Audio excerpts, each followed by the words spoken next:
What's going on, everybody? Welcome back to the Celtics Daily with me, Mike Zakarian, as we continue to dive into Boston's offseason. And I got to tell you, we might actually have some positive news today. I'm not saying it's a full game changer, but it's the light is at the end of the tunnel. You've provided me just a little ounce of happiness for this Boston season. We're going to get into that and so much more today. And of course, we'll always end with some of your comments from yesterday's video. So make sure you stay active into the chat. So that way tomorrow we got some more stuff to work with. And if it's your first time here, do me a favor, hit the subscribe. All right, let's get going. So very rarely do I see an NBA tweet from like the Dunk Central account and then say, okay, all right, maybe we've got something here. But here we go. This is from Steve B. Hoop, who is a senior NBA columnist on Heavy on Sports. And before I read the tweet, I just want to say, I might owe a lot of you an apology because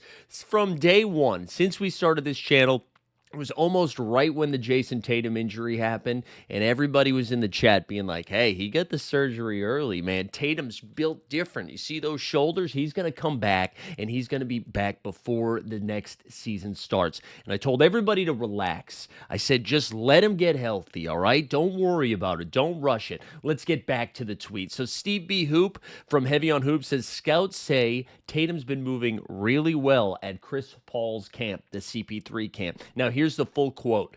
I'm no doctor, but I've seen guys coming back from Achilles tears, and he looks way ahead of time. I was kind of shocked to see how well he was moving. I have no idea for what any of this actually means for when he can come back. I'm sure him and the Celtics medical people have their program set up, and they'll make sure that where he needs to be when he does get back. But he looks great right now. Of course, he didn't do any running or even jogging, but he was in great shape, and he had no trouble doing his part at the camp. Listen, Brad Stevens in the offseason went out of his way to say two things about Tatum. One, he's not ruled out for the entirety of the season. They have yet to rule him out. And if you remember, Rick Carlisle and the Indiana Pacers have already said that Tyrese Halliburton is going to miss the entirety of this season. So Brad went out of his way to say the opposite. But he also said there is no timetable for his return. But all of the things are pointing into a very positive direction, which is making me believe that there is a chance, a sliver of hope. Now, I think a lot of other things would have to go right. If we get to the All-Star break, and for whatever reason, Jaylen Brown picks up a knock or whatever, misses some time, Derek White misses some time, and somehow the Celtics are like 8 games under 500. Just throwing a hypothetical out there. I don't think there's any need to rush Jayson Tatum back or to like push him back so he comes back for the last month of the season just to then, be a 9 seed and in the play-in, right? However, if Jaylen Brown goes into MVP mode as the number 1 for the start of the season, if Peyton Pritchard's shooting 45% from 3 on volume, if Derek White becomes an all-star for the first time of his career, and the Celtics are like a 4 seed, and it's March 1st, and all of a sudden you can feel it. You can feel the momentum, the music's pumping, and then Jayson Tatum comes out of that tunnel. Are you kidding me, dude? Just inject that into my veins. That would be incredible. So I'm starting to talk myself into it. I am. I'm starting to talk myself into it. This also, like we were talking 2 videos ago, about a potential trade of like Anthony Simons for Nick Claxton or something like this. If there is a case for Jayson Tatum to return, for the love of God, please go get a new center. Please. Because if Tatum comes back and you've got this squad ready to go with the East just ready to attack that Eastern Conference, because it's the Knicks who just, by the way, extended Mikal Bridges. And I got to tell you, man, like, I know we're paying Jaylen Brown like $50 million a year, and I know we're paying Tatum $50 million a year. The one thing the Knicks have done right, both from like a front office standpoint and from a player standpoint, is those guys aren't taking the full maxes.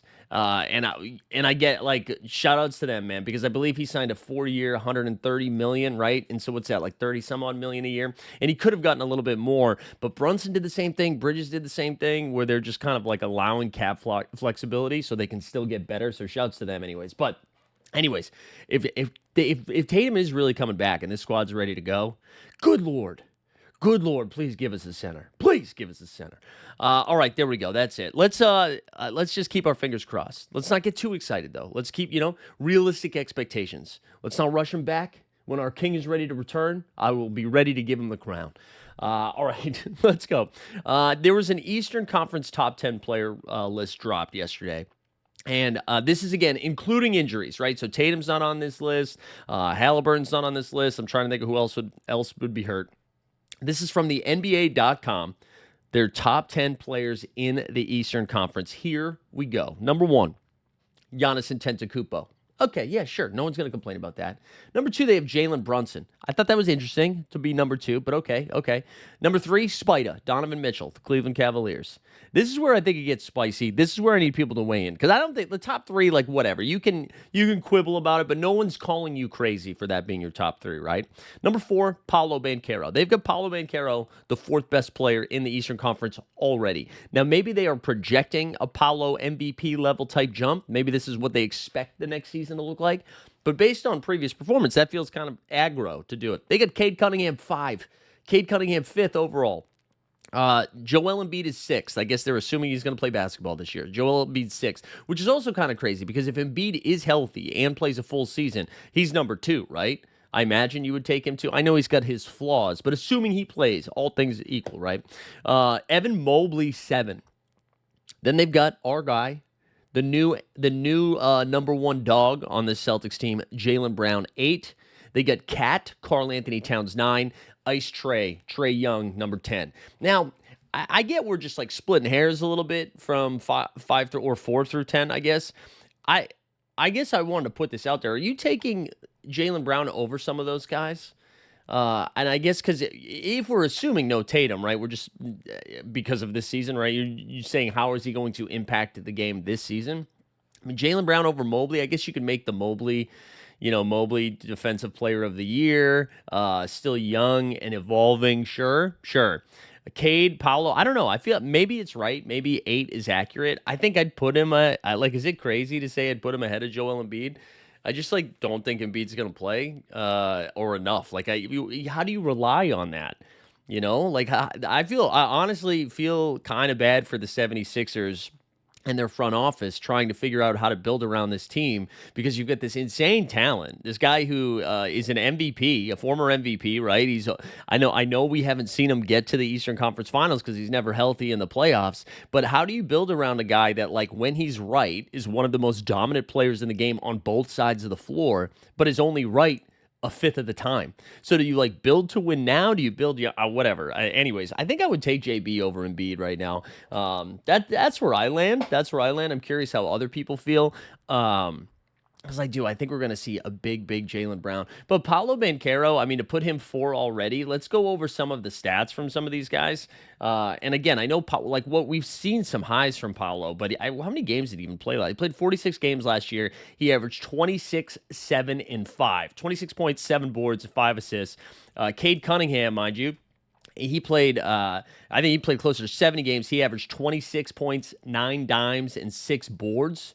Let's see Evan Mobley's stats. Again, hard to compare Evan Mobley just because of the defensive presence he brings. He averaged 18 and 10, but also had some blocks and steals in there. So I don't know. Maybe that list is relatively accurate. Would be curious to hear your takes over there. So let me know in the chat. Let's keep moving it along. We got a somewhat of a quick one today as we are in the slow season of the NBA streets, but we got a Ben Simmons update.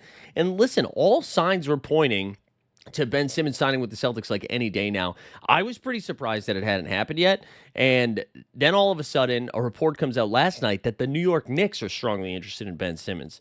And it begs the question, right now, is this the most we're ever going to talk about Ben Simmons for the rest of his career? It feels like he's sucking up a lot of time and conversation. And I think it's because we're at the part of the season we're at right now. There's not a lot of flexibility left in guys that are available. But I just don't imagine we ever talk about this unless all of a sudden he comes to one of these teams and is very impactful, which I still just don't see happening. But it is, maybe I'm not giving it enough credit that teams if you see, Sacramento's interested or Chicago's interested, then it's whatever. I'm not listening. But the Knicks being interested does make me think that they, clearly some of these front offices are looking at how much it's going to cost to bring him in, which is not much, vet minimum. And you're okay, if we got something, we got something. If he can help us out, we'll get him out there, we'll let him play. And if he can't, he won't get out there. So again, if you're bringing in Ben Simmons and you're not relying on Ben Simmons, I'm a little bit more interested. I am. I'm a little bit more interested. When you are relying on Ben Simmons, the red flags go up, okay, or the beige flags, whatever like the cool flag is right now to throw up on Twitter, or excuse me, TikTok. How boomer of me, TikTok. But yeah, I don't know. I still don't really want Ben Simmons to land here. I just let the young guys cook, man. But give me more Baylor Shireman. Give me more Hugo Gonzalez. Okay, give me more Jordan Walsh. You have anything in the tank? Give us something. I'd rather see Simons. Just like, and I know it's not the same position. I don't want him taking away minutes from anybody. Just let our guys cook. Let our young guys cook. Let Tatum come back healthy. I'm sorry, I'm distracted by this, okay? Very rarely do I take an about face as fast as I can. I was out here preaching. I might as well have been on, like, in a church on a, wow, I can't even, I keep wanting to say pupil. What is it? On a lector? I don't know what I'm trying to say. I was in front of the classroom just saying, no. Let Tatum rest. We don't need him to come back yet. Let's tank. Let's take a year off. Now I've talked myself back into it. Maybe it's because I watched the Boston Red Sox trade Devers. I was furious about it. Then all of a sudden they rip off 10 games before the All-Star break. They don't make a single freaking move at the trade deadline, but they're still out there grinding away into the playoffs. It's got me excited. It's got me rooting for the underdog. And that's what I want from the Celtics. We're going to have a full season, or not a full season, maybe like 2/3 of a season, where Joe Mazzulla's out there like mad genius, a mad scientist, trying to take this team that no one's believing in, including the host of the Celtics Daily for a while, that no one's believing in to actually accomplish anything this season. And then they're going to go out there, they're going to be above 500 at the All-Star break, and then all of a sudden, you're going to hear it. A tweet's going to go out. A tweet is going to go out. It's going to come from Shams Charania. I don't know if I can make the tweet now. Whatever that sound is, whatever the audio is when a tweet comes out, and it's going to say Jayson Tatum ramping up for on-court activities, and then holy hell, all of a sudden Vegas is going to get involved. You're going to see the odds shift wildly. Celtics are going to be competing for home court advantage in the first round. And then can you imagine? They get out of the first round. They have to play let's assume it's the number 1 seeded Cleveland Cavaliers in the second round. And all of a sudden, they're on the road in Cleveland up 1-0 going into game 2. Then Cleveland's going to be so nervous and stressed out. Then we go into New York. We do it again. I'm talking myself in a banner 19. Whew, what a morning. This is how you start a day. You don't know this, but it's 7:30 a.m. Eastern time, and I am ready to go. We had coffee early today, and I'm bought in on the Celtics. I'm back in. Bring Tatum back. Let's go. Let's go. All it took was a tweet of him at Chris Paul's camp, and I'm ready. All right, let's get into some of your comments. That was a fun, oh, God, we should put some inspirational music behind that. Whew. I'm in. Let's get into some of your comments here. Some really good stuff yesterday. Again, appreciate everybody's feedback. And let's do it. We got a couple of them. Okay, I want to start with this guy, the Haagen-Dazs, which, I love that I'm assuming you're a big ice cream dude, and I love that, man. I'm a fan of that. I'm a fan of the ice cream. Good for you. Haagen-Dazs, all right, he says Jaylen Brown, because we talked about JB yesterday. Jaylen Brown isn't going over 25 points per game. He doesn't have that killer instinct in you. And let me just tell you, Haagen-Dazs, I told you this in the comments, but I'll tell it to everybody out here. Just the next time you get involved in the chat, just know Google is your friend. It is. Let me tell you about a website, basketballreference.com. And what I did was I searched Jaylen Brown's name. Now I'm going to give you his career numbers. He's averaged 19, 5, and 2. Last season, he averaged 22, 5, and 5. Now let's go back. Take me back. In the words of Cher, if I could turn back time. And let's go to the 2022-2023 season, where Jaylen Brown shot 33% from 3. That's not great. But he averaged 26.6 points per game. Was named to an All-Star. Was named second-team All-NBA. Played 67 basketball games that year. My guy, Haagen-Dazs, take a little scoop of ice cream and let the medicine go down, because he has already done that. He's already averaged over 25 points per game. And he did that with Tatum. Man, he's going over 25 a game, unless they decide to sit him down. But anyways, I appreciate your comment, even though I was a little antagonistic there. Only 19 OC says we can't get Kobe White for Simons. Include some seconds, maybe a first future, a swap, save a little money, something like that. That's a good question. Chicago's yeah, maybe we can because Chicago's dumb. That's what I'll say. I think Kobe White is a better player than Anthony Simons. There is something to be said for Simons's for him to be like just a 1 year deal, but I don't know. I don't know if Chicago wants to do that. I mean, I guess like their case would be like, well, we have too many guards right now, right? They have Josh Giddey, they have Ayo Dosunmu. But Kobe White's still young. I think he still fits in their timeline. So I don't see them trying to do that unless they were just like, hey, we want to clear some more cap space. But I don't know. I don't know. But I like where your head's at. I am a Kobe White fan. Man, he had a really good year last year. Smooth shot. He really seemed to like come into his own. He's not the best defender or anything like that, but he can play make a little bit. He can still cut to the rack. And when he gets hot, it's a really, really fun performance to watch. So shouts on the Kobe White call. I don't know if that's enough, but well, I'm into it. I'm into it. All right, here we go. AJBO3 gave us a long one. So let's go. He says, I like Peyton. Gary Payton, we're talking about. I like Gary Payton. Sneaky athletic and is a good defender. I think he's a better fit for this team than Ben Simmons, especially when Tatum returns. Preach. Also, locker room culture is just as important as the fit on the court. Ben Simmons isn't exactly the guy you get to build, maintain a winning culture, but Payton has been a part of one for years. Plus, I'm pretty sure Georges Niang voiced his hate for Ben Simmons on Richard Jefferson's podcast. Can't be great for locker room. I love this take. He said, on another note, the offensive scheme clearly needs some adjusting. What kind of changes do you think Joe should make? When JT returns, do you think JB will struggle handing the keys back to JT, especially if this team overachieves? I don't think so. I actually don't think so. I think that's a good talking point. But I don't think so. I think Jaylen Brown and Tatum have been playing together for so long. I think this would be a little bit different if, say, we haven't been down this road. Like, you know what I mean? I think this would be a little bit different if they hadn't been playing together, if they didn't have this whole history. I think this is a great opportunity for Jaylen Brown to kind of showcase and shut people up a little bit, being like, hey, look what I can do when given the keys, even if and if they overachieve. But I think they are both sharp enough individuals and team motivated that they know, and I think Tatum knows this too. Like, Tatum's stats would be inflated even higher if Jaylen Brown missed a ton of time. But I think they both know that in order to achieve team success, both of them are so important, right? Because we've seen it happen before. I think Jaylen, especially in that finals run, what made him so special was almost kind of being able to see like, oh, Tatum doesn't have it tonight. I got to go. And I think Tatum's done that so many times too, where he's like, okay, Tatum, especially on the defensive end, if somebody gets going and he's just like, I'm going to lock him down. So I don't really think there would be an issue in a transition of power or anything like that. I think that they have a pretty good understanding. But I do think this is a great opportunity for JB if he's like, if he wanted to be, when his career's over, and he like, how many times did you finish top 5 in MVP? This could be the chance to get there, right?